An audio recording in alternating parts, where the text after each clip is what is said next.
Good morning and welcome, Patriot Radio News Hour. I'm Joe Jaquint, CEO of the Patriot Trading Group, and our toll-free number, 800-951-0592, the physical delivery of wealth insurance. You know, something that's been money, well, since biblical times. We're talking about gold and silver, the website at allamericangold.com. And thank you to everybody, wherever you're listening, terrestrial radio, on your computers, maybe it's on your smartphones, all you podcasters out there. Welcome, good morning. Here it is, July coming to an end. It is Fed week. How big of a rate hike can they... Well, are they willing to pretend to fight inflation? Because let's face it, already we should be already at 3, 4, 5%. We're sitting at 1.5%. Most people expect that we're going to be between 0.25 and 2.25 or 2.5%. We'll see on Wednesday. But, Jason, as we noted on Friday, big money going into the long-term bond market, which really is a signal, at least to me, I think a lot of other people, this little rally that we've had on Wall Street, people not necessarily, well, I should say this, institutional people not really buying it. Yeah, Joe, I was watching some, like do what I always do and what you always do. We're looking at information, and it's funny how suddenly all over these shows are just talking about inflation is going to be here for a couple of years. I've heard through 2026. Larry Fink, the CEO of BlackRock, said, yeah, we'll have inflation until 2026. He just kind of said it, just kind of went off his tongue like, this is just the way it's going to be. So I don't know. I mean, I don't know if he knows anything. He said a bunch of other dumb stuff. So maybe he's just scaring some people, Joe. But it sure seems like if people are acting like inflation's here to stay, and I guess it was always here to stay. That's the whole thing. It's been here all these decades, right? But when they say it's going to be here to stay, that to me that means, well, like we mentioned before, 4%, 5% every month. Is that what it's going to be, Joe? It's going to always be 4 to 5% now, not 2. Yeah, well, remember, right? I mean, like you said, it's always been here. The think about their little fallacy of 2% inflation. Now, right now, obviously, we've got inflation at almost 20, and now to Jason's point. Listen, I've been telling you this. This is not the Great Recession that we had. This isn't the blowing up of the tech bubble. It's not the 87 crash. It's not the savings and loan crisis. Some of you people in Arizona, Charles Keating, right? It's not that. This isn't the inflation of the 70s. It's not that. Nope. This isn't even the Great Depression. There's similarities, but think about this. Take the inflation of the 70s with the depression of the 30s, and I think that's what we're in for. To what Larry Fink was saying. Listen, even if they say, or let's just pick a number. Okay, let's just say they get it to 5, which really means 10, right? But okay, 5. And he says, hey, it's going to be here in 2023, 2024, 2025, 2026. Well, that would mean that you've lost 20% of your wealth in 4 years. And think about where we're at today. Right now, they admit to 9, right? In a single year, you've lost almost 10% of your wealth to the hidden inflation tax. And really, if you took 2021, because it really, it was growing in 2021, 2022, 23, 24, 25, 26. I mean, Jason, we could be looking at 50+% or more being stolen from us through this thing called inflation. And it's going to be, I think it's going to be really hard as more and more of these shoes start to drop. So we got a couple of quick updates on some things that we've talked about. Starting in China, China has a housing. They're having their housing crash right now. China announced this morning that they are going to start a bailout of some of these housing bonds. We'll see if that stabilizes the market there. I guess maybe some good news, but really the news about that is a major slowdown happening in China, right? If China just went to no growth, that would be devastating. Then this morning, in the last hour, Russia has announced, starting on Wednesday, so the day we find out how big the rate hike is going to be, they are going to cut natural gas through the Nord Stream pipeline. Right now, they're sending about 40% of the gas that they would normally send. They're saying that's going to be cut in half to 20%. Say that there are horrible delays out of Siemens. There's only one place in the world, according to what I read, that Russia can get maintenance on these turbines, Jason, and apparently Russia says, hey, you just finally released this one turbine. Hey, here's the problem. We got other turbines that need repair down to 20%. At that level, it is absolutely impossible for Germany to have enough natural gas to make it through winter, which means draconian cuts have to come to Germany. So there you go, right? Just the pieces of the puzzle keep adding up. 800-951-0592. And, you just think about this is what happens when you got all these mega corporations. Hey, there's only one place in the world where this can get fixed, and right now that's a Canadian-owned company. Canada doesn't want to deal with Russia, so consequently, it's not getting fixed. Just to prepare you. Already, I know you're paying huge increases in electricity and rents and all these other things, credit card payments, right? Auto loan payments, everything's going through their mortgages. Natural gas back to almost $9. I mean, we're talking triple where it should be. And here's the thing, that explosion in Texas a month ago. So they're saying 90 days, so we got about another 60 days for that to reopen. Let's just assume with this new announcement they're going to, maybe they can rush it and get it done a little bit sooner. As soon as that is back open, that will cause natural gas prices here in the U.S., Jason, to probably go up another $2 or $3 from where it currently sits. One of the only reasons why we probably don't have all-time high natural gas prices, we're real close.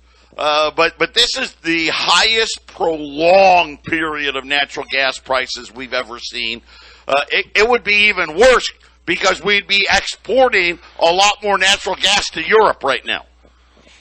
That's right. That's another thing that can't be good if you're trying to lower prices. Just think about what it's going to be this winter, right? This inflation. We keep recession, but yet prices are still going to be sky high. This is another example, Jason.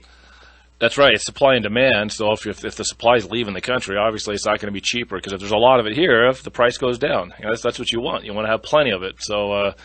With what's going on in Europe and with Russia, Joe. It's just, let's face it. I don't believe that story. What they're doing to why they got to lower how much is going out. It's just monkeying with the supply, Joe. It's false scarcity. Yeah, well, listen. If let's face it. The Russians would. By the way, natural gas prices in Europe I'm complaining because we're almost at $10. Put another zero on it. Right now, natural gas prices in Russia is like crude oil being $200, maybe even $300. I want to give perspective on that. This is how bad it is. Germany has bailed out now its largest power utility company to the tune of almost $10 billion. But it is actually physically not possible for Germany to survive with Russia only putting 20% of that pipeline in use. We're talking about cuts. You'd be asking, companies to literally close. Hey, can you close? And you may be on a situation where, hey, this company, you can open on Monday, but you got to close on Tuesday. And then you can open on Wednesday, but then you got to be closed Thursday and Friday. I mean, this is literally dimming the lights, lowering the thermostat, or raising the thermostat lower, depending if it's hot or cold. That's not going to be anywhere close to enough. And just remember the actual cost to make things like fertilizer, as an example. It's almost impossible when you have to pay that much for electricity. And Jason, it's just this huge spiral. And I talk about the United States. Why are natural gas prices so high here? Every single unit that can be shipped and put onto a tanker is being put onto a tanker being sent to Europe. Jason, we're not building supply.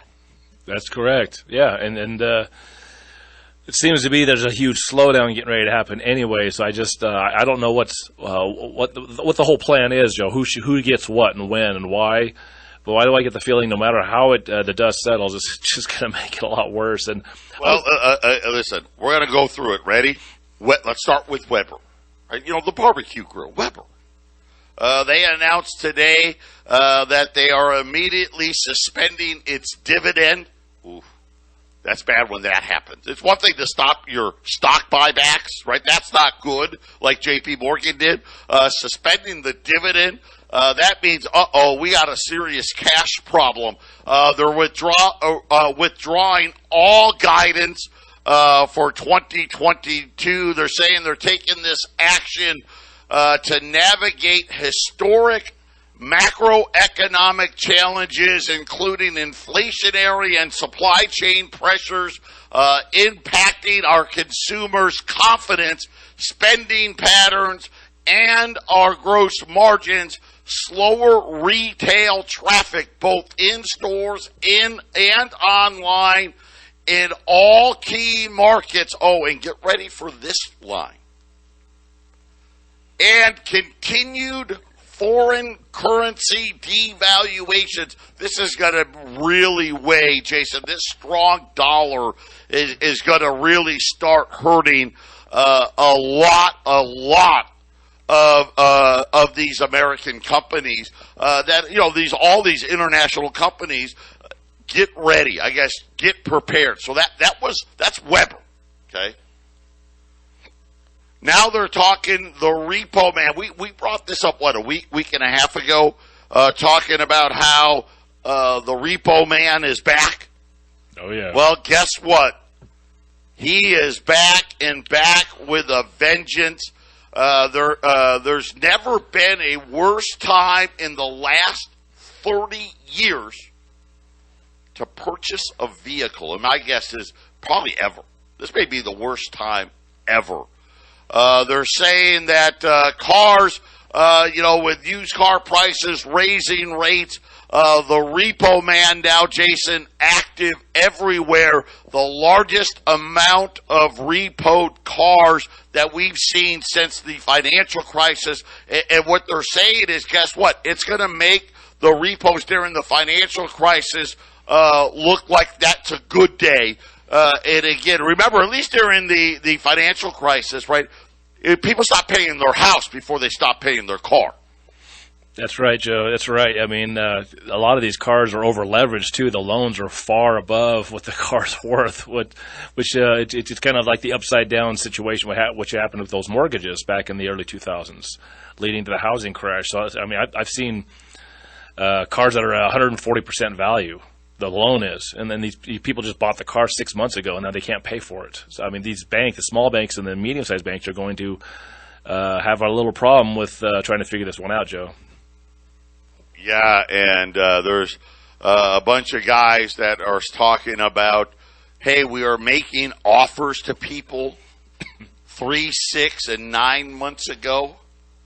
these people are now coming back asking if we would still honor the deals. And, of course, they're saying, hey, right now, guess what? Yeah, we'll buy it, but we don't want to buy it for what you owe. We want to buy it for less, especially now that you're not paying. And they already can't afford the payment, so if they can't get the value out of the car, that's a bad spot, Joe. That's a bad spot. This is what creates bankruptcies and banks not being able to pay for all the faulting loans that are going to happen. Well, I think we'll see a lot of defaults on a lot of different types of loans here in the next 6 months, Joe. It's gonna be a wild ride for a lot of people. Yeah, well, yeah, and here's the next one: RV shipments. Yeah, that one did. Which were hitting all-time monthly highs, has now announced a dead stop in the industry. Now Winnebago was talking about closing multiple plants. Everything was going really well. And it seemed like all of a sudden it just dropped. And it wasn't enough to keep us going and keep everything going. Keystone RV, Plant 41 says that orders have come to a sudden and complete stop. And Jason, one of their plants, they eliminated 705 employees, another 335 for production, and it looks like Winnebago saying the same thing. The RV industry just all of a sudden stopped. Remember, this is what I've been saying this. Jason has been saying this. It's going to be gradual. Then suddenly, Jason, in a matter of seemingly overnight, things come to a stop, and that's exactly what's happened with RVs.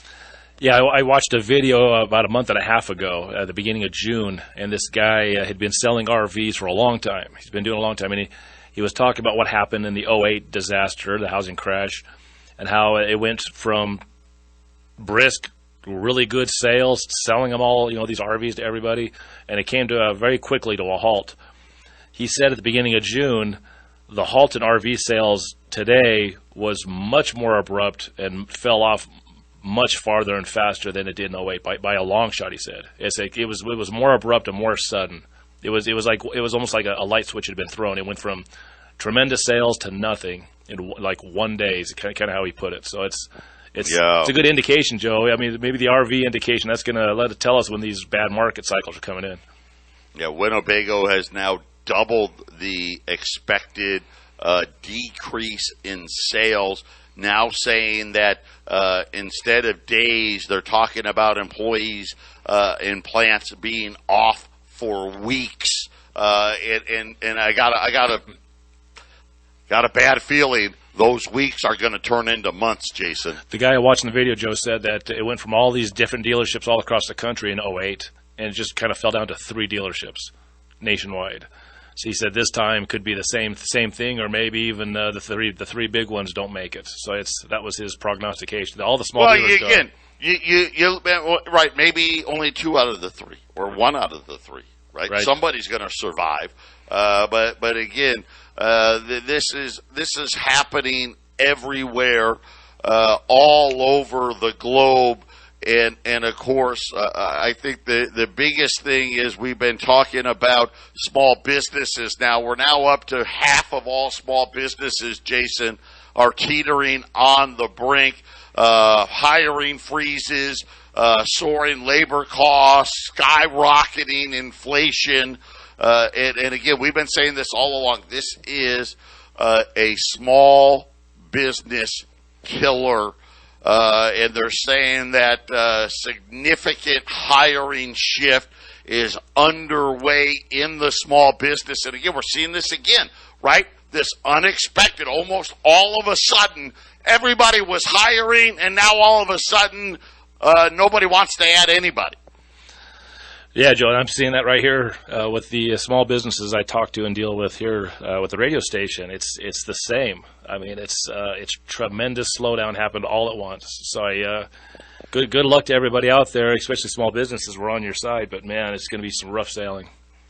Yeah, New Jersey, Florida, Texas, Virginia, and California are leading the way with the most amount of pressure on small business. And again, this news out of Russia today about natural gas, it's not good. Like I said, this is just going to add more inflation when the winter kicks in here and people turn on their the heat on for their homes. Jason, it is going to be significantly more expensive, and of course, not to mention the cost for small businesses, for manufacturers, right? This bleeds into everything. Absolutely, Joe. And we're going to hit the break here in a minute. I was going to ask, these CPI numbers we see, the 9.1 was the last one. These are year-over-year numbers. Am I correct on that? Yeah, that's year-over-year, correct. So the actual month-over-month numbers are trending in the double digits. Got it. So, yeah, when we get back to the break, I just had a question or two as I'm looking at all the way back to July 2021 numbers to today's numbers. I wonder if the inflation numbers are going to start to drop because these big numbers are going to be year-over-year. Maybe they won't be as big over. Does that kind of hide the severity of it, Joe, if it drops down to 3 or 4%, but it's already higher from the previous year? Yes, ma'am, by God be darned. Welcome back, 800-951-0592. And just, and again, don't believe what you hear on the idiot box. Because they're nothing more than liars to you. We talk Jim Cramer once in a while because he seems to be able to get the Federal Reserve's attention. 6 months ago, he told everybody on TV, "Don't worry about inflation; it'll be fine." Of course, now he said, "Oh no, it's a big problem." It's a huge problem. Let me give you another example. And again, this doesn't matter. Rate hikes don't matter. Right? Obviously, rate hikes are crushing RVs. High gas prices crushing RV sales. Right? Same thing with the repo guy. Same thing with mortgages. Same thing with credit card payments. And here's a story. And Jason and I, we know personally this is affecting people that we know. The guys that and this is related to cattle. Small guys, maybe they only have a couple of cattle. Hey, every 2 years I butcher a cattle and my with that meat, right? We've got all the beef we need for our family. Getting rid of the few cattle that they have. There's huge thinning of cattle herds all across the country. In Iowa, the state that produces more corn than anybody, talking about how the extreme heat has the corn well behind where it's supposed to be. And of course, when you need to give more nutrients or more water, right, that's more cost. They're saying the cost for fertilizer, the cost for water, the cost obviously for diesel, just getting enormous. Wait till you see what happens in California. I'm telling you now. No amount of rate hikes can fill up Lake Powell. No amount of rate hikes can fill up Lake Mead. But out of Texas and Oklahoma, they're talking about every day for the month of July, temperatures have been over 100 degrees. And this is the problem. Here's what's going on in the cattle industry. The heat is just roasting the pastures, Jason. They can't grow, right? The alfalfa, it's just, there's no rain, too much heat. They're unable to feed all of the cattle. And so these huge cattle farmers are selling huge parts of their cattle herd because they don't have enough alfalfa growing like they normally do to feed their own cattle. Hey, Joe, when the Soviet Union fell in the early 1990s, and they had a decade of massive economic chaos, lots of inflation, by the way, tons of inflation. Their cattle herds got chopped down so far that, here we are 30 years later, and they still really haven't completely recovered from all the chaos of the 1990s economics problems that Russia had, Joe. So it's the things that are happening today could have severe long-term consequences, depending on how the whole thing rolls out, Joe. Yeah, well, let me tell you. They're getting 15% more for their cattle, and I'm like, oh, okay, well, they only said inflation's only 9%, but they're saying that is far below what their actual inflation truly is. As an example, we talked about hay. Hay prices from April are up 56%. Just since April, up 56%. So you can understand what's really happening out there in the marketplace. And why am I bringing this up? Because what do you think it's going to do to beef prices next year? As all of these cattle are being sold off because they can't feed them. Obviously, any guy with an IQ higher than room temperature is going to realize, these cattle herds are significantly smaller than they used to be, Jason, which is going to have beef prices still skyrocketing, whether or not we're in recession or not. That's correct, Joe. That's correct. So, as I was leaving the break, I was trying to dig into these inflation numbers they give us, the official number, and I'm looking at the months behind us instead of the ones that we're on now. Let's just say in October the inflation is down to, let's say, 6.8%, because we're at 9.1, right? So you can add these up basically, right, Joe? So if it's 6.8% in October and the October 2021 was 6.2%, would that mean since 2020 it's been 13% inflation? Yeah, so absolutely a great point. And to Jason's point, hey, when will these inflation numbers maybe start to turn year over year, because inflation was so high the previous year. And so I looked it up. Jay Powell retired transitory in November of 2021.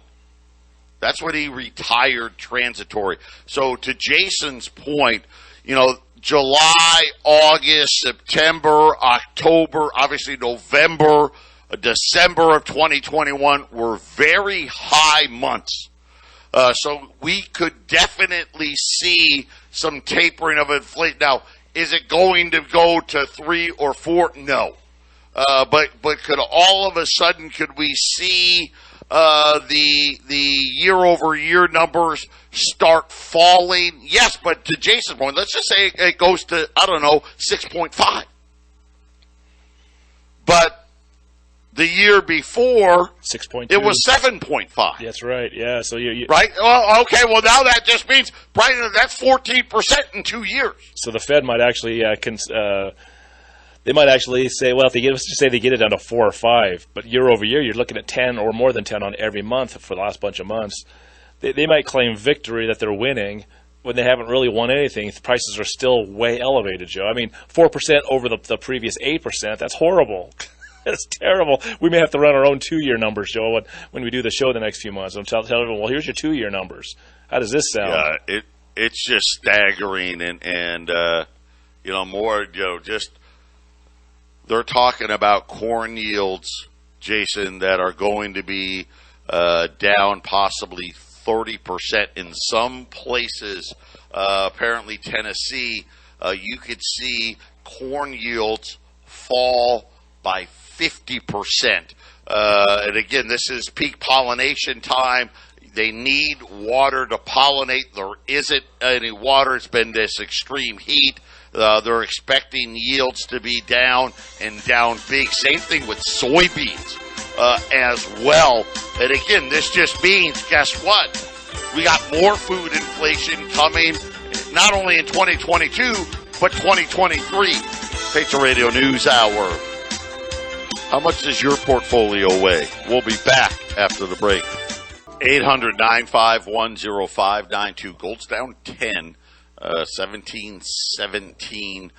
Silver's down about 30 cents here, 18.30 in change. The Dow mixed right now. Well, Wall Street's mixed right now. The Dow is up about 75 points. The Nasdaq's down about 45 points.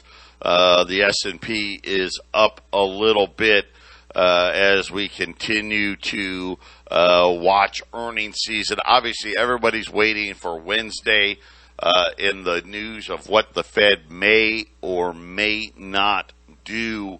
And again, I think this is it doesn't matter.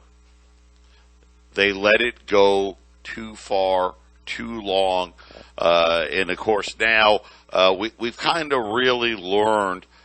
We already know the dangers of banking and these banks that were way too big and what that caused. But now we're learning these huge multinational corporations, Jason, that all as they cared about was stock price and how efficiently we could run, and we didn't realize how much of the energy, how much of the food chain, without food and energy, we can't be here.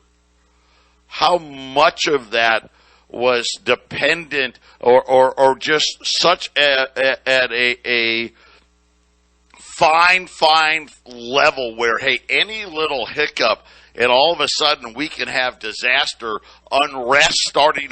We talked about Sri Lanka. There's unrest in all of Central America, Panama, and all these other countries now, Jason, as it's really starting to bite here. And now you're talking about the United States saying, hey, listen, we're going to have to take hundreds of thousands and maybe millions of the best farmland in the West and turn it into dust because we don't have the water. Ranchers unable to grow their own alfalfa and hay to feed their cattle, got to turn them in, selling all their cattle because they can't afford to feed them, which just means even higher beef prices next year. And now, man, if we don't get rain in the Midwest like now, going to be even more troublesome for corn and soybean and all the other food prices, Jason. Yeah, I was looking at water over the weekend, Joe, as I watched a lot of stuff last week and this week, and I think I may have a little theory about what's going on. I got my own little conspiracy theory about water. Water might be the most precious commodity out there. They've commoditized water. These big companies. I got the list of the companies and what they're doing. There is actually a scenario where this is going to be the control over all of the populace, and it could be very scary, Joe. How fast people will give up everything and every freedom they've got just so they can get water and food, Joe. Because without the water, there's no food. So your control over food is quite frankly, is just water, Joe. Yeah, really. I mean, when you think about it, and again, this isn't maybe. This isn't maybe. This is happening right now. Lake Powell is below the number. I think the states have, I don't even know, I think it's another 30 days to do it on their own. And then if not, the federal government's going to do it for them. I mean, the water is getting shut off, period. And where is it getting shut off? It's not getting shut off at your house. They're not doing that. They're shutting it off on the farm fields. That's where the water is being shut off. And again, this is a situation where Jason, we're calling it like the double Great Depression because it's going to be a depression with inflation with it. Because the amount of demand destruction that needs to occur to actually get things in line, it's so far off. I mean, look at Saudi Arabia already announced, hey, listen, that's it. We're out of oil. We're pumping the most amount of oil we can pump. They finally just said it. Hey, we can't do anymore. Last week we mentioned the BRIC countries and that Saudi Arabia, Turkey, and Egypt are set to join BRICS. Well, guess what? It's gone a step further.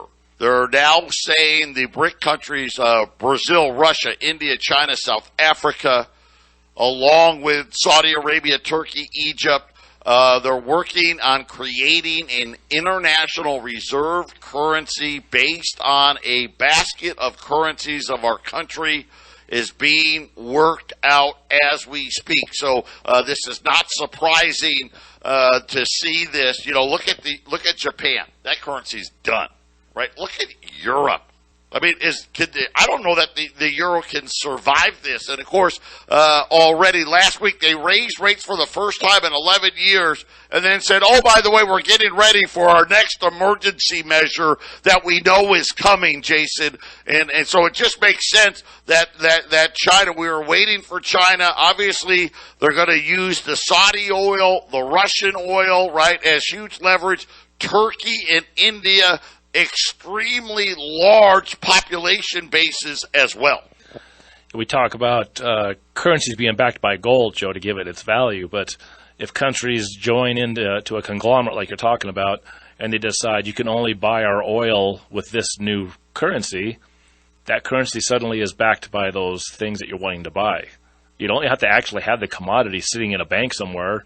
Hey, if wheat and oil are going to be the only way to buy our wheat and our oil is our new currency, that currency is suddenly backed by wheat and oil, Joe. That's how very quickly there can be a war on currencies, and the prices could just go berserk at that point, Joe. 800-951-0592. I hope you have some gold put away. You better have something that is not in the system. Patriot Radio News Hour, final segment coming up. 800-951-0592. And again, gold's down today, down $10, $11, now $17.16. Silver's down 30 cents. Prices aren't down. Prices aren't down at all. Matter of fact, I think Friday we were running 20s, 21.40. If you buy 20 or more, 21.20. That's the same deal again today at 800-951-0592. On Wednesday, we're going to get a rate hike. That's going to make mortgage payments are going to be that much more. You know, and again, you know, what you could get, your mortgage payment on a $500,000 house a year ago versus today. Jason, we're going to be getting to the point where you're talking $7, $8, $9, maybe even $1,000 a month more for the same loan than a year ago. That's how bad this really is. Credit cards, all of your minimum payments are now going to, for those people that don't pay off their credit cards every month, this is another big increase. Matter of fact, I saw credit card rates, Jason, are at all-time record highs. Well, Joe, we were talking last week, and you made mention that the big buyers, the BlackRocks, the Vanguards, the big companies that buy property, they don't have to mess with the whole interest rate. They don't have to buy with a mortgage. So, you know, we're looking at these mortgage rates going up, and they're just telling people you're going to go rent. You're going to go rent. Go somewhere and rent. Yeah. We don't have to pay interest rates. I'm going to tell you right now, you know, we talked about, I think it was Blackstone building a $50 billion war chest, right? They're getting ready for foreclosures, man. They're looking for foreclosures that are going to hit the high scale here. Boy, it sure seems. I didn't want to say that last week, and maybe I should have. Obviously, that's what they're waiting for, right? Sure looks like it's happening too, Joe. They're waiting for foreclosures, and they're going to come in and they're going to gobble them all up, and it sure does seem that is the plan that they're getting ready to execute here. And of course, if they're doing that, they don't do it. They already know, right? They know that they're seeing data that we're not privy to. That is, and again, you know, think about this. If you already bought the most house you could, and now all of a sudden the PMI insurance goes up, your insurance for your vehicles has gone up. The utility bills are up $200-300, and wait till the winter, and natural gas bills to heat the home. Right, Jason? Your food bill is up 10, 20, 30%. Right? It doesn't take much for them to be like, okay, pretty soon 10 million people aren't going to be able to afford that house payment that they got 2 years ago. And we're going to get ready to swoop in, right? And if the companies that are supplying you with these resources are taking on debt, their payments are going to go up until they can't service their own payments. And that's when some energy company, some bigger conglomerate will come in and swoop in and buy the smaller conglomerate company, and you better believe your prices aren't going to go down after that, Joe. So it just gets worse. Everything, anytime we go bigger companies, as soon as there's not very much competition, your prices just skyrocket. But just wait till you see where Walmart has no competition. See what happens at your Walmart prices. One of these years, Joe, Walmart's not going to be so cheap anymore, is it? Dude, have you been to the grocery store lately? Please, nobody's cheap anymore. Patriot Radio News Hour. God bless everybody.